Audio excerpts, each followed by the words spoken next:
Welcome everybody. Welcome everybody online. I am Michael for Zen meditation tonight. So I'll just first ask, is anybody here for their first time? Anything in particular bring you Zen class? You don't have to answer if you don't want to. Recent interest Okay, in that part of the practice. cool, right on. So we're just going to set for 25 minutes. If anybody has any questions, general questions about Buddhism, introductory questions, generally about Zen, it's always great to start a sort of conversation that way. Or I can just share a few thoughts. So as far as sitting, we're just going to find a position that's comfortable. But I always kind of, for myself, I think I want to be aware that I'm actually sitting, with back straight. We're just going to focus on our breathing. Whenever the mind that runs all day is not going to stop running while we sit and meditate. So we're just going to focus on our breathing as we get inundated with thoughts from our day. Always find that it's really easy to get through the day when I have all my distractions, and when I actually sit down and try to focus on something, that's when I sometimes anxiety tends to set in. I don't have all those distractions to keep me going.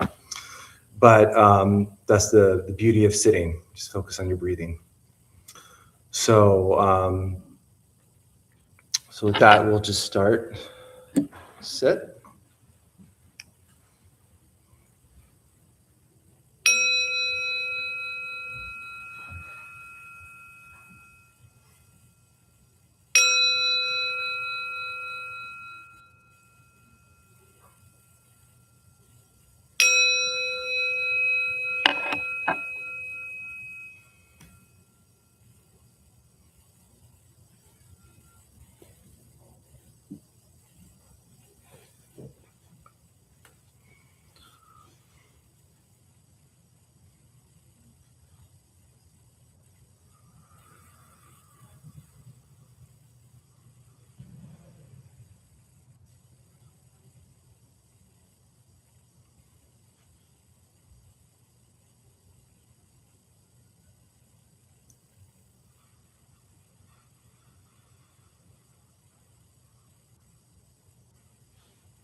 Does anybody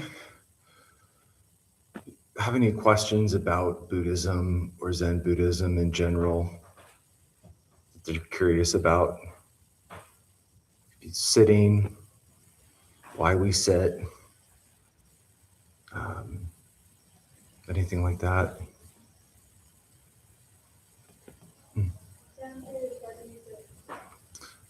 So sitting is the core of Zen practice. I mean, in Zen, it's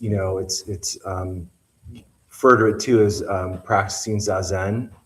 So Zen is, so when you, in sitting, it pulls us out of our distractions, out of our daily life. Our minds are always racing. There's always something going on.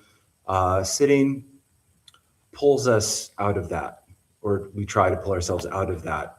And it's like we're not just sitting there for a minute. We're actually like creating an environment where there's going to be distractions. You're going to hear, like, if we have the windows open, especially, there could be baby crying, cars. So we're not tuning that out necessarily, but we're just focusing in on our breathing. And I think it's a very, it's a way to just bring ourselves into the present moment. And I think part of it is we're practicing, just when we say we're just focusing on our breathing, we're also, as we just focus on our breathing, we're not focusing on the flood of thoughts that of our day or other things that come up as well. And so it's just, I think it's kind of like showing us that we don't have to always react to everything that we're confronted by, And so I think out of sitting and what I just said, that as we practice that, ideally the more we practice it, the more we will see this in our lives. We're able to maybe not have, like, we'll still have a feeling, but we won't react to that feeling.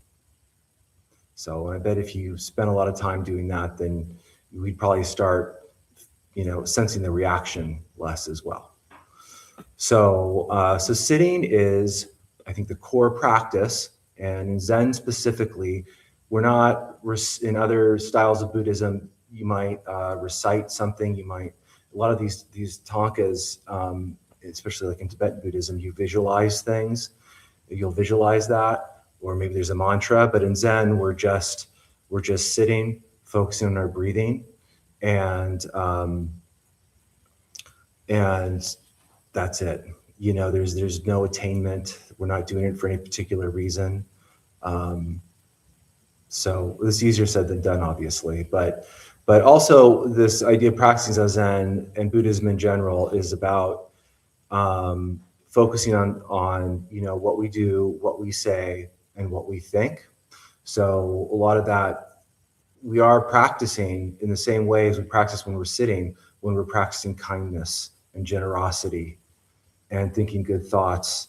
So that's all part of the practice. So everything's sort of interconnected generally within Buddhism. There's not like a particular practice, like sitting isn't separate from being kind, or other something of that nature.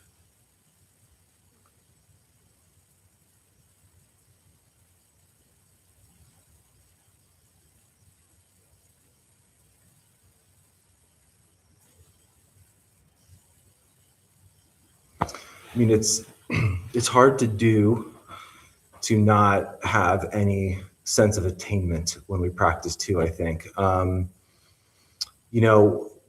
There was, I'll just share this if, please raise your hand if anybody has anything to add or any questions. I'll just share this one thought I've been thinking about lately. And Dogen, who was the Zen master, founder of the Soto school of Zen, he lived at 1200 to 1253, said, when we first seek the Dharma, we stray far from the boundary of the Dharma. And I thought that was really interesting. And what that means is when we so if you think of it as if you have practice enlightenment, they're one and the same. You can't have one without the other. And so the idea is you get to a point, if you were to practice your whole life, or you were enlightened or awakened, that we were compassionate, loving, patient beings. And we didn't even realize that we were, because it was just so natural. We weren't trying to attain that. We just are that. And so the idea that when we first seek the way, we stray from that is we have to have some sense of attainment when we start practicing Buddhism, or else how would we know what we want? Why would we be here tonight? And it's helpful for me to think about these things personally, just because it makes me, it helps me get out of my own way a little bit in my practice. It helps me be less judgmental of myself in my own practice, because we're getting to know ourselves. We're getting to know why we suffer, and we're becoming aware of it. And in the beginning, and it's for the rest of our lives, it's hard not to react. These are just set kind of karmic reactions that we have, and it's really difficult to. It's like the self. Especially in Zen Buddhism, the self is always going to be there. The impermanent sense of self we have, it's what we think we are. But there's nothing permanent in Buddhism. Everything's impermanent, and it's always changing. So we're always contending with that. You don't achieve enlightenment and then get rid of the self. It's always there. We're always aware of it, but we just understand the reality that we live in, and that we're not attached to the self. And so when I think of that, it helps me understand that it's really difficult to practice every day without any sense of attainment. And that's really what it's all about, and just finding ways to incorporate this practice more in our lives, just to start making it more natural. That's all I really have to say. Yes. Did I hear you correctly saying that to get started, we need to have some recognition of a sense of attainment? Well, I'm saying that ideally, the teaching would say that we should practice without any sense of attainment. But would you be here if you didn't want something that Buddhism offered? And so it's okay to desire and want, enlightenment and awakening, and to desire being more of a compassionate person, to be more aware of those things. But there has to be some sense of like attainment, or else we wouldn't, we wouldn't know what we want. We wouldn't know what direction we want to go in. And so the more we practice it, and obviously we're trying to not have that sense of attainment. There's, Dogen talks about this where it says the goal isn't to stop thinking, it's to think about not thinking. So I mean, it's always going to be there, but it just, the more we practice that on a daily basis, the more it becomes who we are, the more natural that becomes. And then it's who we are. I think we just start thinking about it less. That could take an entire lifetime. When I think about this more is when I understand this, it helps me understand that there are hindrances, within practicing Buddhism and trying to create a daily practice for ourselves, and that we can't be too harsh a judge on ourselves, and it's like walking a tightrope. Sometimes we're gonna kind of fall to the left or the right, and we just have to get kind of back upward, straight on that line on a tightrope. Does that make sense?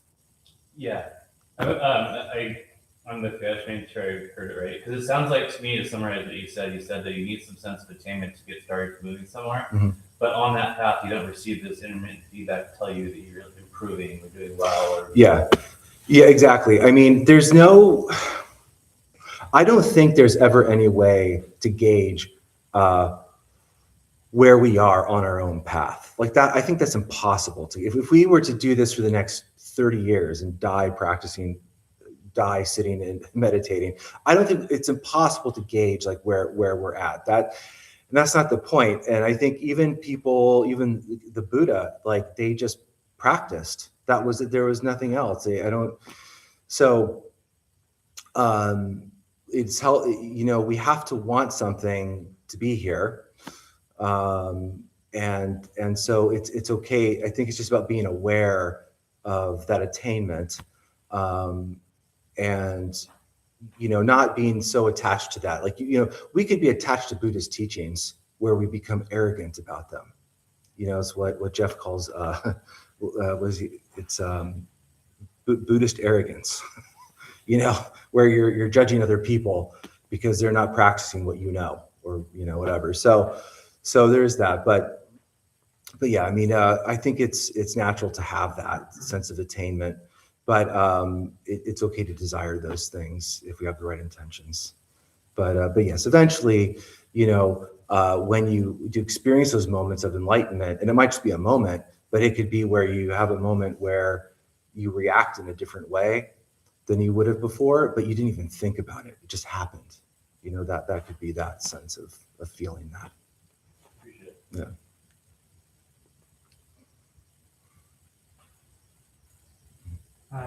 For the past 2 weeks, when I reach Samadhi, where I think is Samadhi, I see some light here.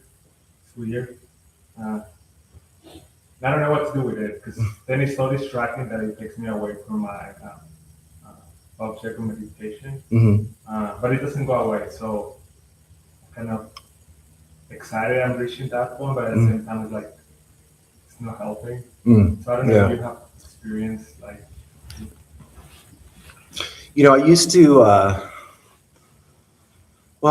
it's hard for me to understand specifically what you're talking about.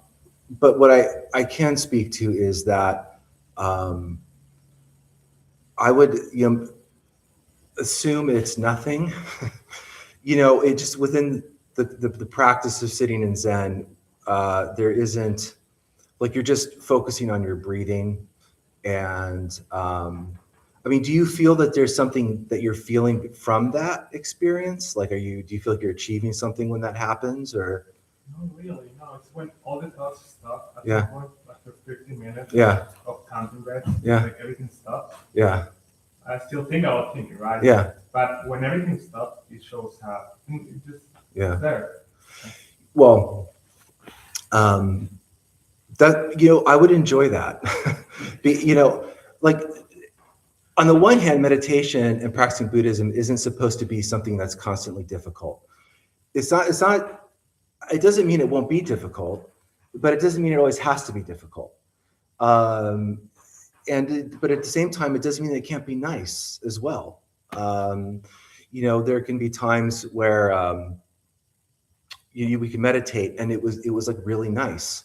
It could be relaxing. You could have that moment where you didn't think about anything and you were just in this space. I always think of it as like walking in a pool and then there's nothing under your feet. You're just kind of in the deep end, and so it's nice to have those moments. It just doesn't mean we're always going to have those moments. And I think that's kind of the reason behind we meditate no matter what. If we have a lot of anxiety, we're stressed out, we sit and we meditate. And there's times where I'll meditate and I feel a lot of anxiety. And when I'm done meditating, I don't feel any different than when I initially sat. So the purpose is not to sit and then wake up and feel differently. And I think there are moments where like when I come and sit in, like when I do this up here, where I'm sitting in the intro class with Jeff, and when we meditate as a group, it is a powerful thing. I think, meditating with a group of people, like we did the half day of silence on Saturday for 4 hours. And that's a really powerful thing to sit with everybody and do that. So there are those moments where it's like that sangha, that spiritual community that we can be a part of. But that doesn't mean that's always going to happen. But when it does, enjoy it. try not to think of it as you're achieving something or that. I know it's hard. It's just, but just think of it as what it is, just in that moment. Yeah, 'cause right now it's if I don't see it, I feel like it's a bad feeling, right? Yeah. I'm trying to, but when I see it, I get scared. Yeah. So like, I Yeah. don't know. I mean, I can relate to you in the sense that I like to learn and read about Buddhism and practicing. That's kind of like, what I'm talking about are things that I'm thinking about with my own practice, but then I have to stop myself and say, that's great, to understand Buddhism, and it helps me have a sense of where I want to be. Like, what is Buddhism about? I want to understand the Four Noble Truths more. Those things are important, I think to a degree. But ultimately, I have to remind myself it's the practice of Buddhism every day. It's am I just letting go when somebody cuts me off? Am I being compassionate to someone who's having a bad day? Am I, thinking about what I'm thinking about, in terms of if it's like they're really negative thoughts, am I trying to suppress those thoughts? It's the practice throughout the day that really matters. And I have to remind myself of that.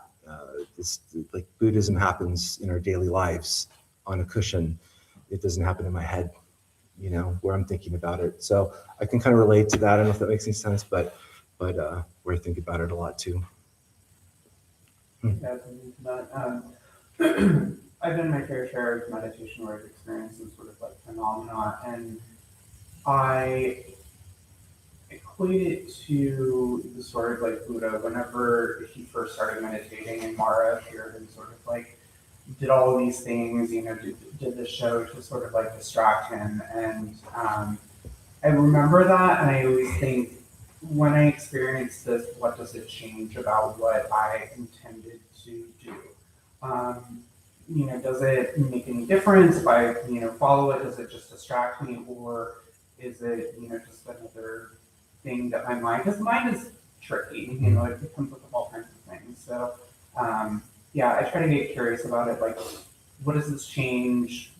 What is it adding to the experience? What is it taking away? Yeah. About, Yeah. It's a great it's idea of bringing yourself back into the present moment. And I was talking to someone and they had these questions. So it's odd to read this, but because I think about that a lot. Like, what am I doing to bring myself back to the present moment? And I think that's a big challenge of practicing daily. It's not complicated. It's just getting back into the present moment, where I'm not attached to these emotive responses. But what am I creating conditionally in this moment? What am I creating the conditions for? And and that's like a question for me that brings me back into the present moment. And am I creating conditions for generosity or love, compassion, patience? And there's oftentimes I'm creating the exact opposite of that, the conditions for that. And that's just increasing my own suffering. And what do I need? What do I need to see? Am I focused on the journey or the destination? That's another thing I kind of ask myself as well, to bring myself in that present moment. But I like, looking at ways that are really easy for me to remember to bring myself back in the present moment. I like your little quick now. Oh, it's funny. So I watch this shop on Tuesdays, and Bob, he used to teach classes here, and he's really amazing. He doesn't teach right now, but we were having that conversation, and I'm like, I might have to use that. It's really, really helpful, So, but yeah, so it's just kind of being aware of those things. It doesn't mean it's going to happen every time, but something I remember early on, I just was said, and I stuck in my head was, no effort goes on, no effort is wasted. So that's kind of karmic nature of Buddhism, I suppose. But sit for the last 10 minutes or so.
Well, I'm so glad everybody came out tonight. Thank you everybody for joining us online as well. Our host, Meredith, has something to read.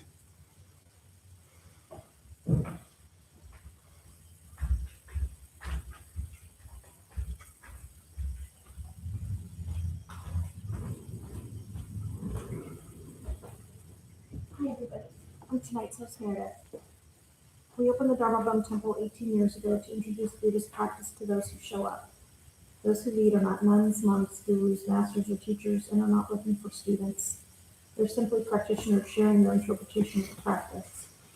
Every night we have different classes led by different people from various Buddhist traditions. We have a recovery sangha that meets several times a week for anyone with addiction, and our food redistribution program is every Thursday at 4:30. We have classes and programs every day, and everything we offer here is always free. The full schedule is on our website and also posted in the entryway above the shoe rack. We have a lending library. If you see a book you like, feel free to borrow it and just bring it back whenever you're done with it.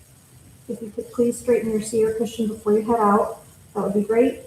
We thank you for being here. We wish you well, and we hope to see you all again soon. Everybody.